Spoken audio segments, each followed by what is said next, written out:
There is a moment at the checkpoint that almost nobody warns you about.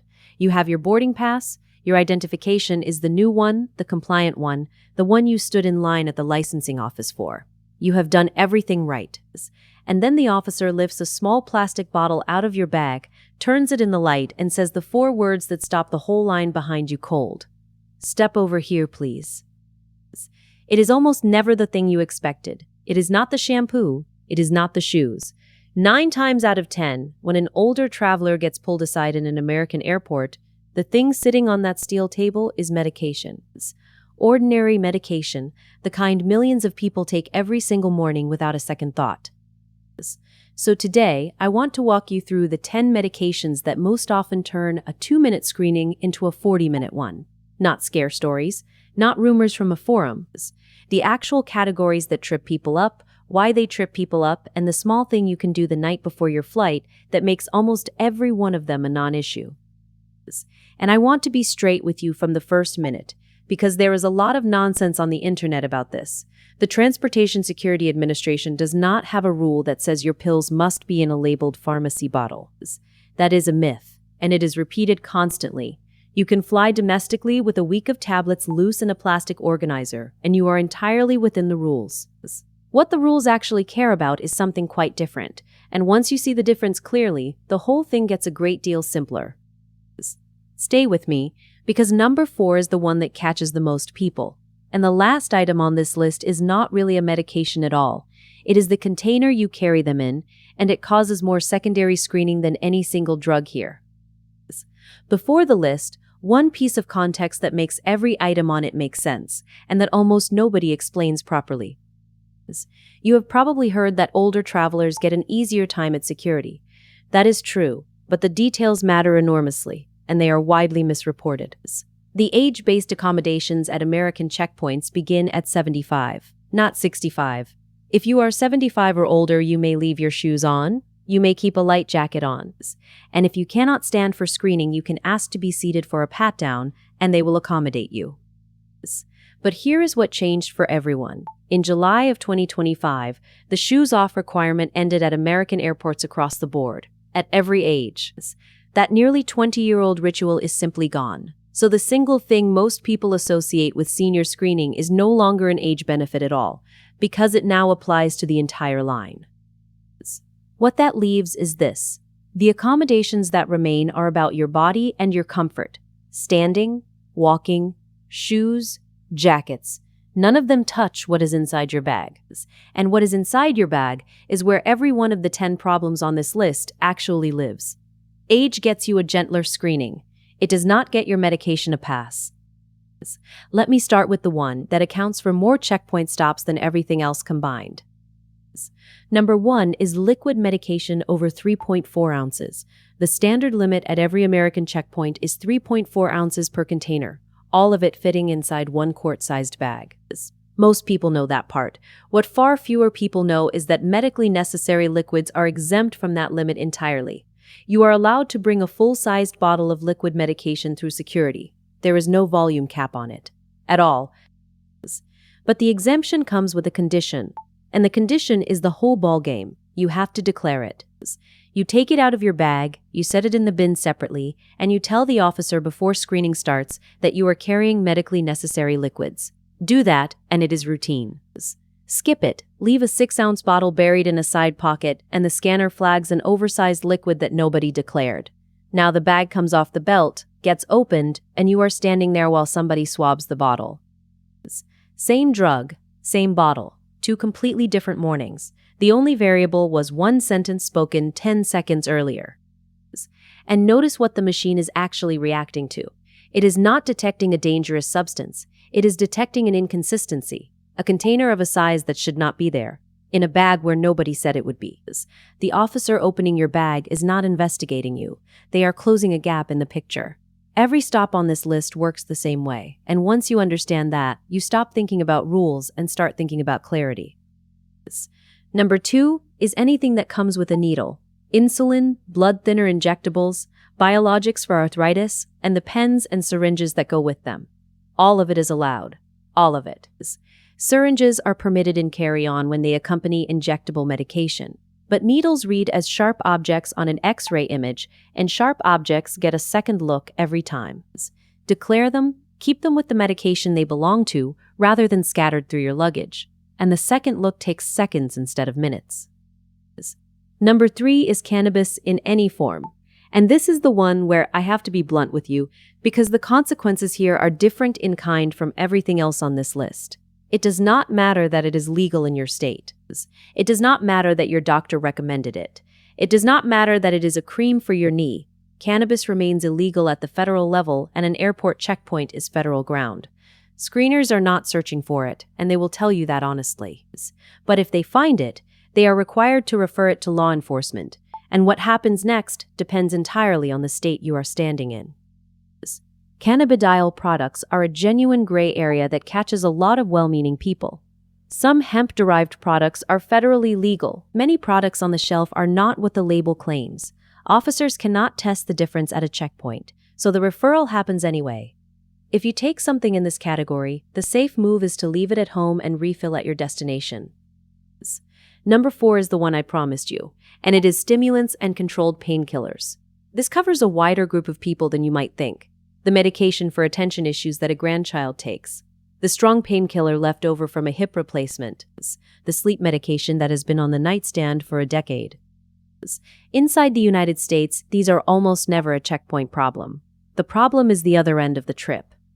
Several countries treat medications that are completely routine here as controlled narcotics at their border, and the penalty for carrying them without documentation is not a warning. Japan, the United Arab Emirates, and Singapore are the 3 that generate the most stories, and the stories are genuinely grim.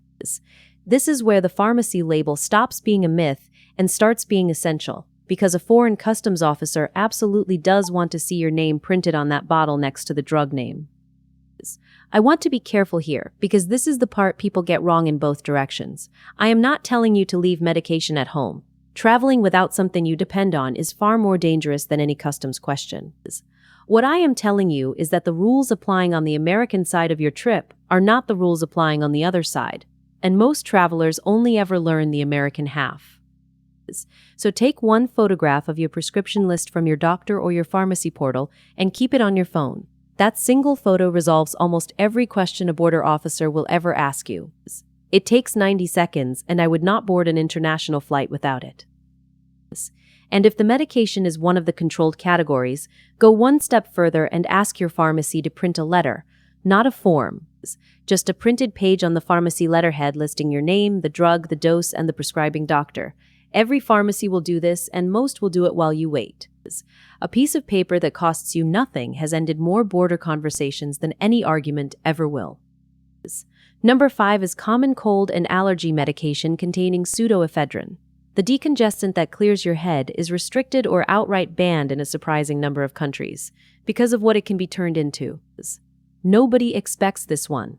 It is the cheapest box on the pharmacy shelf.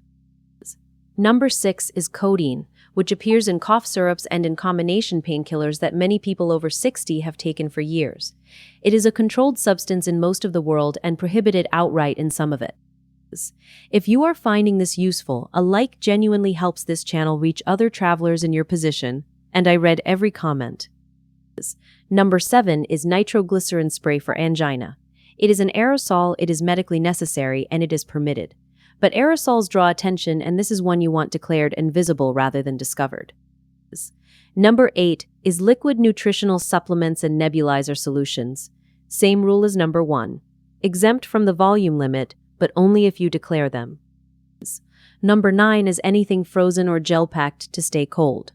Insulin and biologics often travel with an ice pack, and here is the specific detail that catches people.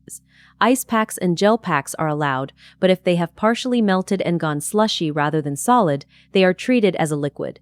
Freeze them hard the night before, not the morning of. A rock-solid pack goes through. A soft one becomes a conversation. And number 10, the one that is not a medication at all, the weekly pill organizer. Think about what that plastic tray looks like as an X-ray image. A dense rectangular grid, 7 identical compartments, uniform contents in each. It is an unusual shape to a machine trained to spot unusual shapes, and it sits right at the top of your bag next to the electronics. Organizers get flagged constantly. Not because anyone suspects you of anything, but because the image is genuinely ambiguous and the officer has to resolve it. The fix is almost comically simple. Take the organizer out of your bag and put it in the bin on its own, the way you would a laptop. Give it a clear image with nothing stacked over it and it goes straight through. So look at what actually connects these 10. It is not the drugs. Every single item I have described is legal to fly with inside the United States.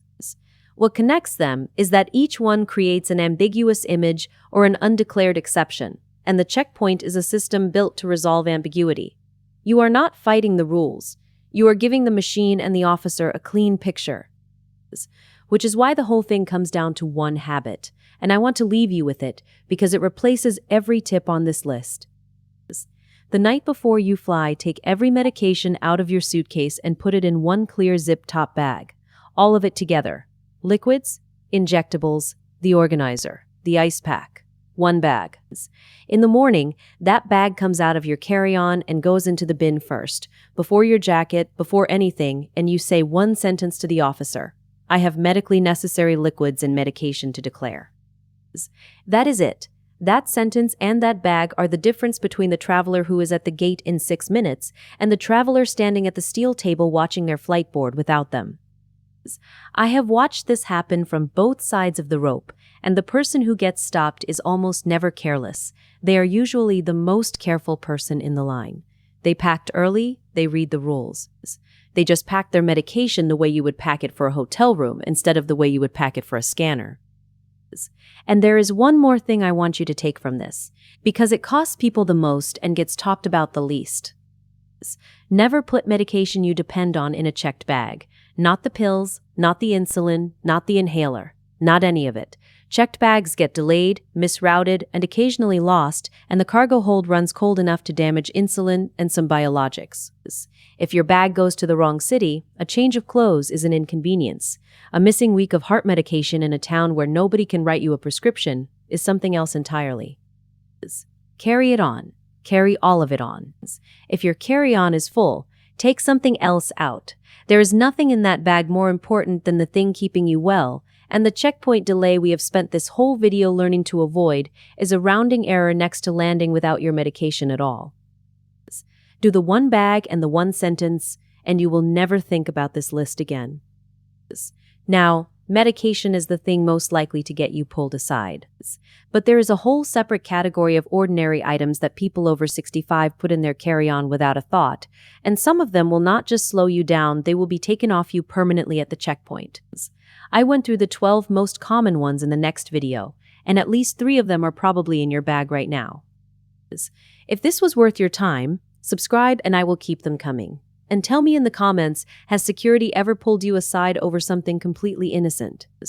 I want to hear what it was, because the answers on this channel are always more surprising than the list.